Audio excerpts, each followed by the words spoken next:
Episode 2. Rosalyn walked alone on the empty street. Her thin figure was cast on the ground by the street light, looking gaunt and fragile. She tightened her beige coat, gritted her teeth, and walked back to her apartment in her high heels. She pushed the door open.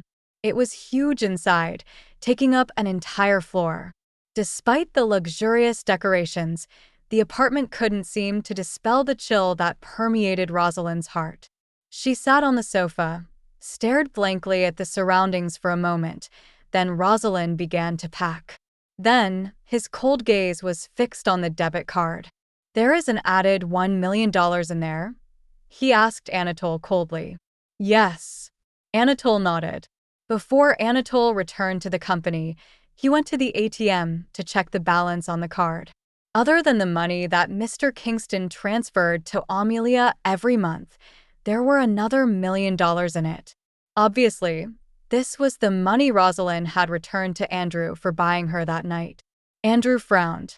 After pondering for a while, he stretched out his hand, picked up the card, and snapped it in half. He pushed the pile of deed certificates and other things towards Anatole and said in a cold voice, "Get rid of it then."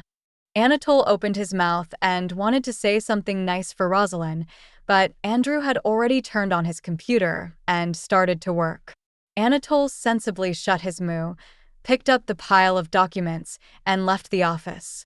Rosalyn took her suitcase to her friend Polly Miller's residence. She gently knocked on the door and waited. She and Polly were both orphans who grew up together in the same orphanage. They were like sisters. "Rosalyn, if anything happens to you, come home," Polly said when Andrew took Rosalyn away 5 years ago. Because of Polly, Rosalyn was able to easily move out of the apartment Andrew bought for her. She still had a home to return to.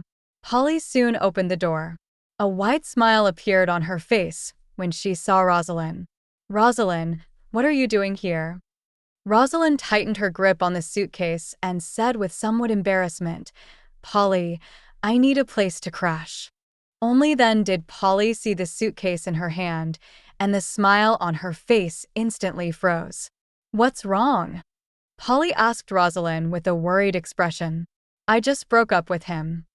Rosalyn forced a smile to hide her pain. Polly looked closely at Rosalyn and saw past her pretense in a matter of seconds. Her heart ached for her best friend. Rosalyn was thin and pale, her eyes sunken. Polly hugged her tightly. "Don't worry, I'm here for you." Rosalyn couldn't help but tear up at Polly's words.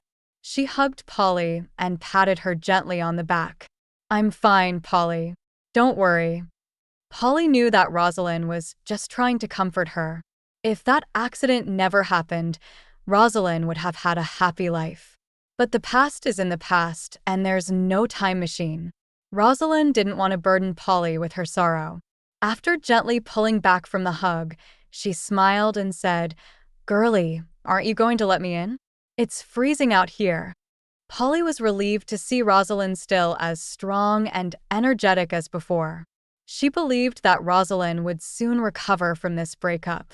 For orphans like them who had no one to rely on, being abandoned is a walk in the park for them, right? Nothing would drag them down as long as the next morning, Rosalyn put on some makeup to cover up her pale face and lips and went to the company to quit her job. Just as she sat down and was about to turn on the computer to write her resignation letter, her colleague Bella came over. "Rosalyn, have you read the email?" Rosalyn shook her head. She spent the whole weekend in Andrew's penthouse, so she didn't have time to read the email. "Lily sent a letter of appointment saying that the chairman's daughter will come to take office as CEO today," Bella explained. Rosalyn had no impression of the chairman's daughter, so she was not interested. She was about to quit anyway. It didn't matter. OMG, really? Bella's jaw hung open in shock. She pulled Olivia close and whispered excitedly, "Didn't you say that the CEO of the Kingston group wasn't interested in women? Sounds like he might have a secret love. And she's the future CEO of our company." Olivia patted Bella's hand with a smile. "You really should try to be more informed about these things, Bella." How can you work in the CEO's office and not know all this hot gossip? Well, come on. Hurry up and tell me now. I'm all ears. Bella said, quickly tugging on Olivia's sleeve. Olivia lowered her voice. Mr. Kingston and the chairman's daughter were childhood sweethearts. Rumor has it, Mr. Kingston proposed to Ms. Moore 5 years ago. But she turned him down to focus on her studies, so they split up. They haven't even contacted each other for the last 5 years. But as soon as Ms. Moore returned to the country, Mr. Kingston personally went to the airport to pick her up. That's enough to prove that Mr. Kingston still has strong feelings for her. Bella covered her mouth, widened her big round eyes, and almost exclaimed, "Oh my God, it's like the perfect sweet romance." Rosalyn's heart ached in her chest, and gloom spread through her face. So the truth was, Andrew terminated their contract early because his long-lost love, his real love, had come back. But if he already had a childhood love, why did he buy her for one night 5 years ago? And after sleeping with her just once, he even forced her to sign a contract to continue their relationship. And whenever he touched her, he went so crazy that he couldn't control himself and keep his hands off her, spending hours and hours in bed together. Rosalyn couldn't believe it. Just as she was about to ask Olivia where she had heard this gossip, the elevator opened with a ding. The executive assistant of the chairman, Lily, and several department managers walked out first. Right after, a man in a luxurious suite with a cold aura followed. He had a face and body carved and chiseled by the gods, with the same aloof temperament.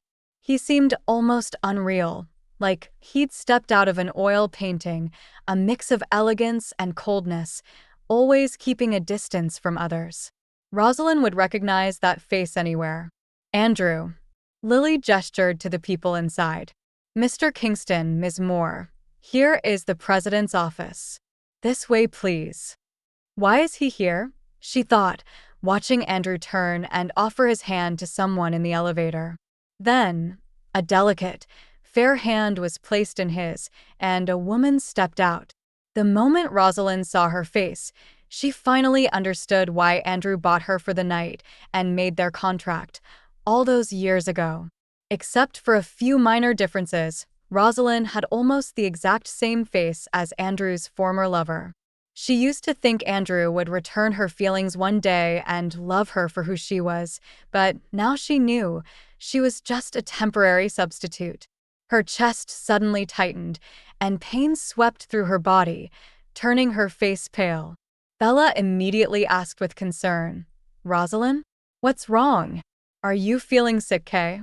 Rosalyn shook her head gently, and before Bella could say anything else, Lily led the two of them over. She quickly lowered her eyes and didn't dare look them in the eyes. She couldn't stop her hands from trembling on the keyboard as Lily introduced them one by one. "This is the president's office. The assistants here are available to help you with anything you need, Ms. Moore." Ms. Moore nodded, looked at everyone, and said softly, "Good morning, everyone. My name's Crystal Moore. Starting today, I'll be your new CEO." Crystal. Full story is available at novelpalace.com. Click the link in the comment section to get it free.